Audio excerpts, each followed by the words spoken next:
Okay, one of the things I want you to keep in mind is you're not going to be evaluated over all of these terms at the same time. One of the things that is different from this class as opposed to biology is go ahead and look at page 4. Okay? So notice you don't have to take these papers, grab a book, and write out the definition. They're already provided for you. All right? So, while we do what we can. So, and one of the things I always say, and I can understand, maybe it would be taken the wrong way, it's not meant to, is any old idiot can go to the back of the book and write the definitions down. Maybe that's not the right way to look at it, but I think you'd agree, anyone can do that. And some of you may look at these and rewrite them anyway. Because if you really want to remember something, the best way to do that is to write it down. So again, whether you choose to do that or not, that's entirely up to you. So for instance, your first evaluation would be over page 4. That's down the road, that's not this week. Your next evaluation would be over page 6. Then your final evaluation would be over page 8. So 4, 6, and 8. Who do we appreciate? Science, science, science, science. Crickets, crickets. Okay. So again, that's one of the things that comes along with taking a higher advanced class. You got other things that are worth, or maybe better spent, worth your time than writing all these definitions down. But should you choose to do that on your own, of course that's fine too. Okay. Do we like that idea or no? Or would you rather have it where you have the A&P book and you write them out yourself? Because right now, I don't think there's 15 on a page. I think there's probably like 16 or 17, but we just go page by page by page. Okay, so there's just a lot, like we said yesterday, there's a lot of moving parts that goes to that of a digestive system. And I would say that probably ours isn't the most complex in the animal kingdom. There's certainly possibly more that are more complex, like maybe even you could say bovine. Whether that's accurate or not, the reason we say that is bovine actually regurgitate their food. We don't. Okay, so maybe we shouldn't use those technical terms like bovine and just say cattle instead. Okay, I don't think horses do that. Is that correct? They do not. Horses don't regurgitate their food and chew it again and swallow it. I don't think. Okay. Okay. But sometimes with that, different types of animals for different types of reasons, like for instance colic, that's something that is very common in infants, I believe, but it's not. Now, colic in that of horses, that then you've got problems. Does anyone want to take a guess what colic is in horses? Something is twisting inside of them. Say that again? Close. The intestines actually start twisting. And that can happen in humans too if you had a hernia. If for some reason you have a type of membrane, and should we be fortunate enough to dissect cats this year? I got them. They're here. Okay? My fingers are crossed. Okay? That towards the end, after we're done with the muscular portion, then we sometimes cut the abdominal wall in, and there's actually types of membranes that hold the felines or the cat's intestines in place, very much like ourselves. If you try to lift something that's maybe too heavy, you're not conditioned to, and you have a sudden type of movement, you might have to have a doc check you for a hernia.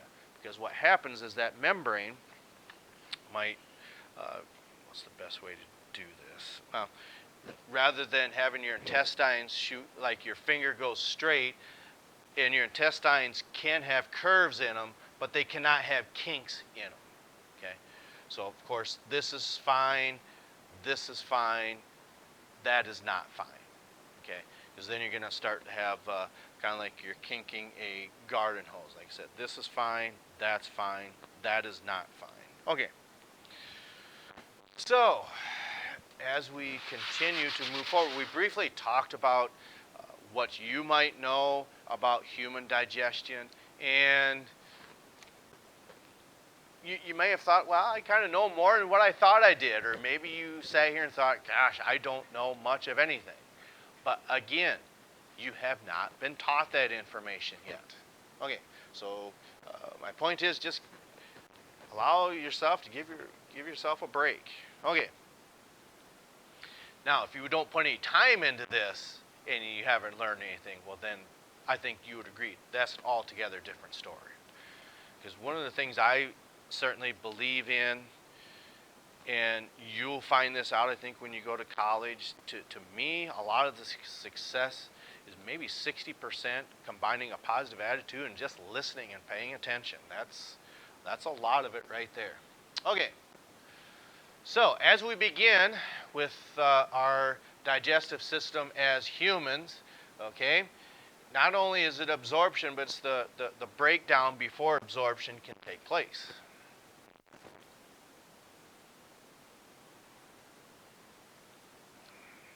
Shoot, I didn't hear what's for dinner today.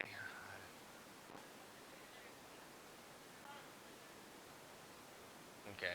Well, that is a protein-based product, okay, because it is a meat product. So now this is probably stupid to say, but you don't think about chewing since we did that yesterday in class. We talking about this in class today. No? Okay, fair enough.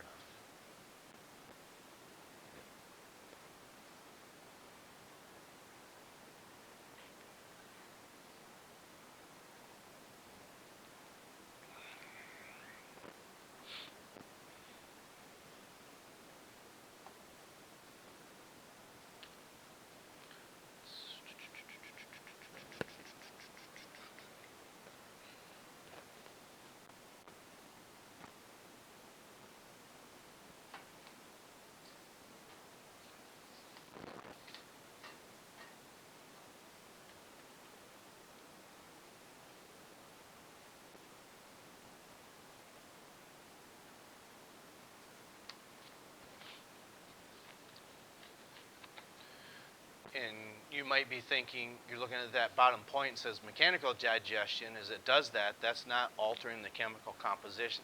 Not really. And the reason for that is you just don't have the hardware in your mouth. But yes, there are exceptions for your potato chips or something that is sugar-based or starch-based. Does anyone think they might know why that is possible? Why would that type of digestion or chemical change take place? You got 3 sets of these located in your mouth. Salivary glands, that's right. Okay? So what those salivary glands have is what we call amylase. Okay? And that is a type of enzyme that starts to break down starch. So for the most part, as you're chewing your potato chips or French fries or something to that effect, yes, you're chewing it down mechanically, you're just changing it physically, but you are adding some enzymes that would alter the chemical composition, but more often than not, the majority of that will take place further down the line. In other words, yes, you got this envelope, okay? Is this still an envelope? Yeah, but what's different about it? It's just what? Yeah, it's just smaller in size because we ripped it. That's right. Yeah, it's still paper. If you want to alter the the composition of this, how do you alter this paper's composition?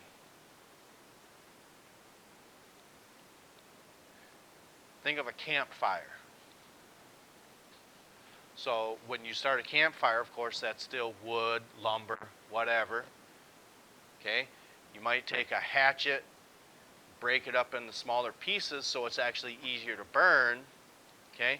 But how does that wood change into a different form? Well, it's after it's gone through the burning process. It's no longer that cellulose, that's what wood is. Now it's a different type of compound because you burn it into ashes now. Okay. All right. So, moving forward.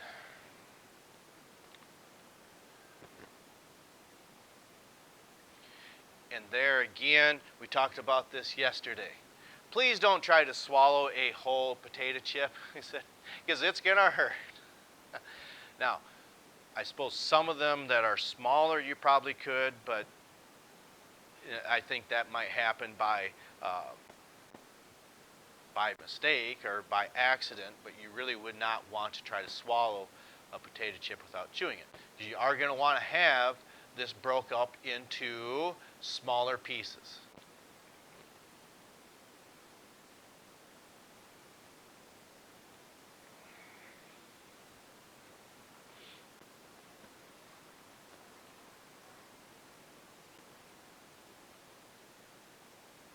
So think about this. We have this canal system moving through your body.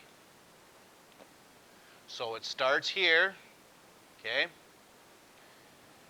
Then once you swallow something, it goes through, okay, not just your epiglottis, but also your glottis, okay?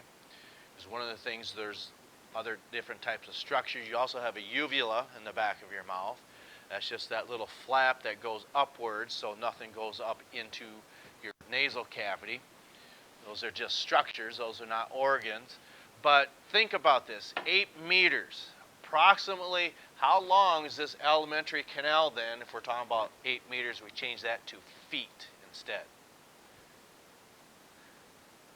Just throw a guess out there. Because 1 meter is very close to what other distance? To a yard. So how many feet are in a yard? 3. So for every yard, it's approximately 3 feet. So you take 8 times 3. So just picture this tube a little longer than 24 feet. Okay?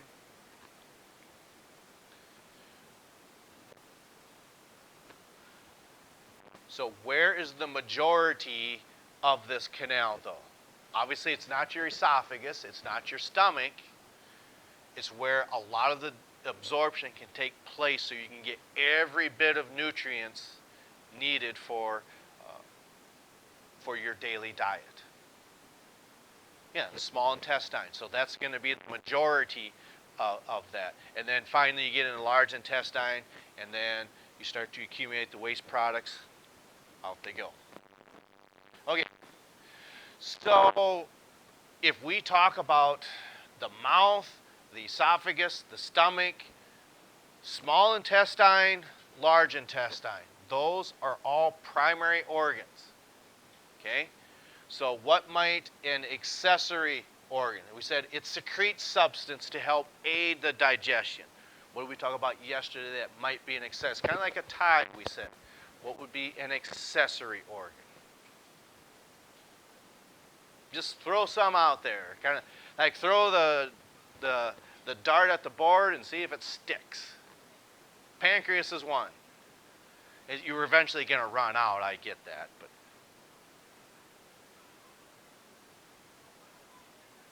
gallbladder is, yep.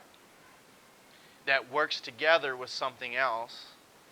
Because your gallbladder is about right here, and then this larger organ is right above it. Liver, okay? And let's see here. You didn't say spleen, did you? No. Okay, good. Well, it's not, because it's more of a filtering process. Now, you might think, well, what do the kidneys have to do with this? Well, they really don't. It's just more so of a filtering process to where waste products can then be taken in. Okay, yes, I'm guilty of this. Okay. Did anyone happen to look at Instructure Canvas by chance? this morning because I changed the, uh, if you want to call it the tile or the cover for it. So I put an organic compound on there. Caffeine. See, this is one of the things your parents would probably say the same thing. Do as I say, don't do as I do. Okay? So, for instance, in my case, if I say, do as I say, don't drink coffee, because don't do as I do. I'm drinking the coffee, but you shouldn't be doing that. That's what that means. Are we kind of having a smirk on our face because we do drink coffee? No, that's what I interpreted that as. You're starting to laugh, I thought. Okay, fair enough. Okay. Is caffeine all bad? Well, of course not, because we can still consume that. Does caffeine have a downside to it? Yes, it does. But does it have an upside to it? Yes, it does. Okay. One, it's just habit. I drink coffee because I enjoy it. Okay. Other people might say, I'm going to drink coffee because it helps me focus. Okay. Now it's what we call a stimulant. I'm just looking at my pencil sharpener. It looks like it's about to fall off. Yeah, you fix it. Because you probably broke it. No, you have a mechanical type. Oh, you had it. Now turn it down. There you go. Okay. So, if that caffeine is bad, which it can be if it's taken into excess, does anyone in here still drink soda, pop, whatever? I'm sure we do. But some people are very much more disciplined than myself that just say, I don't drink pop anymore. Is that anybody in here? I should probably clip this. I had it on my shirt. It's probably muffling the sound. Okay. So what happens if you drink an excess amount of that pop or soda? Now we're talking about 12-ounce cans of Diet Dr. Pepper, whatever. Okay? So for those of you who raised your hands, we're saying you need to drink this 6-pack of Dr. Pepper in the next 2 hours. You probably wouldn't feel very good for one, but some people maybe get over that hurdle and it doesn't affect them so much. But what's going to happen to yourself, do you think, physiologically speaking? Because there's a lot of caffeine you're taking in, and in this case, what comes in has to go out. This caffeine's a toxin. You have to have a way to get rid of it. So how do you think your body compensates for that? How does this caffeine, whether it's pop or coffee, how does that eliminate it in the body, do you think? Because if you drink that much pop in a short amount of time, you have to do what maybe? You have to go to the bathroom a lot. Okay? And that's where your liver and your kidneys kind of work together. So you could say they're accessory organs. Because what happens is your liver will change the chemical properties of this, okay? And it puts lots of OH molecules. Now, you think that's alcohol. Yes and no, not in this case, because when we talk about consuming alcohol, that is just ethyl alcohol. This, you put all these OH compounds on there, and that just makes it water soluble. So then your liver can send it to the kidneys, which it can then mix with water. Then your kidneys send it to the bladder, and then that's when you get rid of it then. So there's a lot of these accessory organs that work together with one another, not only just to take molecules in, but also get rid of things that really shouldn't be there. And we also talked about this yesterday. Vitamins. Does anyone still take those? I do too, but one of the things I think I kind of forget to do is I thought I read at some point that you just can't absorb those vitamins very well if you drink caffeine with it. I don't know if that's accurate, so I try to get in the habit of taking them at night instead of in the morning because I know I'm coming here to drink coffee. But typically, I believe even your family doctor would probably say this is you really don't need to be taking those vitamins because what happens is either one, it's one of your vocab terms, it's essential vitamins, and another vocab term is non-essential vitamins. So if it's a non-essential vitamin, that's something that you can produce, okay? And then if it's an essential one, that's something that you take in through your diet. So like yesterday, applesauce. I'm not an applesauce person. Is that anybody in here? I love applesauce. You just eat it.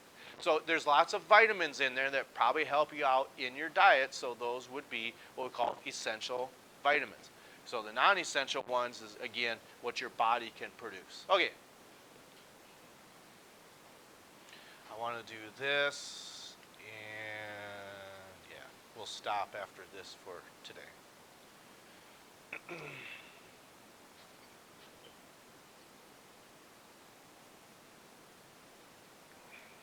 Now, that mucosa, that's not just something that you're going to find in your intestines.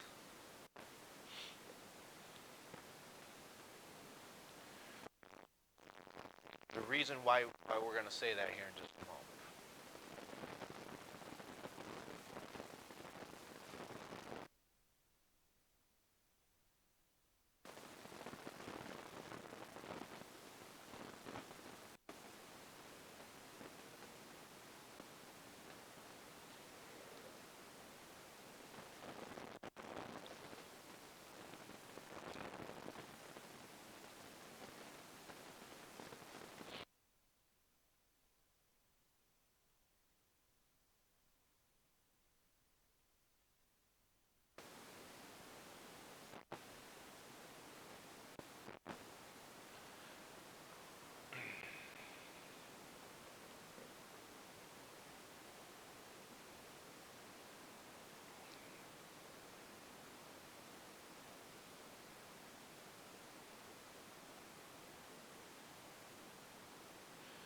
Okay, so what I want you to think about is, remember, what did we say? What is the main function of that small intestine besides the chemical breakdown?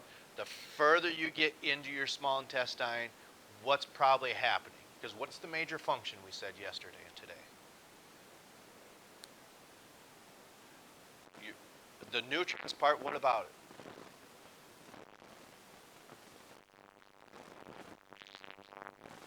Yeah, that's right. So it's the absorption of nutrients, because that's what we're talking about here. Okay? So any structures that have a mucosa, okay, that means it has a very, let's say, moist tissue where absorption can take place. So, should you be out in California, New York, or some of these hot spots, then I think you would find yourself out in public. You'd probably want to wear a mask then, correct? We'll just say that, yeah, you probably would. Because as you're out in some of these places where there are hot spots, you breathe in. What could be the problem with that if you didn't have a mask on? What could you pick up then?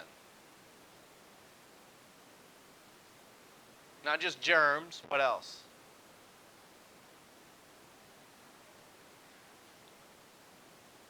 Say it again. Well, yeah, you could pick up different types of viruses in the air. Germs, bacteria, viruses. So now, one of the things that you may notice is your nose hairs, okay? Are they kind of a pain? Well, maybe so, but there is a function for those, and what they do then is they'll actually filter some of that air before it gets into your lungs then, okay? But my point is, whether it is a mucosa in your intestines or a nasal mucosa, it's something that's moist where absorption can really take place very easily, okay? And then finally, the lumen of your intestine. Just think, when we think of those, you probably just visualize the small intestine as just a hollow tube that just travels its way through your lower abdominal cavity. That would be the most common way to look at that. But if you look at the microscopic structure, it's just not like a garden hose that goes through your body. You have all these little finger-like projections that are sticking up, and what that does is allows you to increase that absorptive surface area. Just like when you chew your food up, it's in smaller bits. The enzymes can interact with those smaller bits much, much easier, so digestion can take place much easier. Okay, so that's all I've got for today. So we will pick up with this here tomorrow, this submucosa. All right, so it's not the best. We're back here. Hopefully we're enjoying this. Is this better than biology? It's probably more interesting. Okay, so it is going to be a little, it's going to be, we're demanding a little more, because one of the things I guarantee you, you are going to have to be able to describe how proteins are digested. It's a whole chemical process where acid has to kickstart, flip a switch on an inactive enzyme to make it active so it can be absorbed. But that's down the road. We'll catch up to you next time.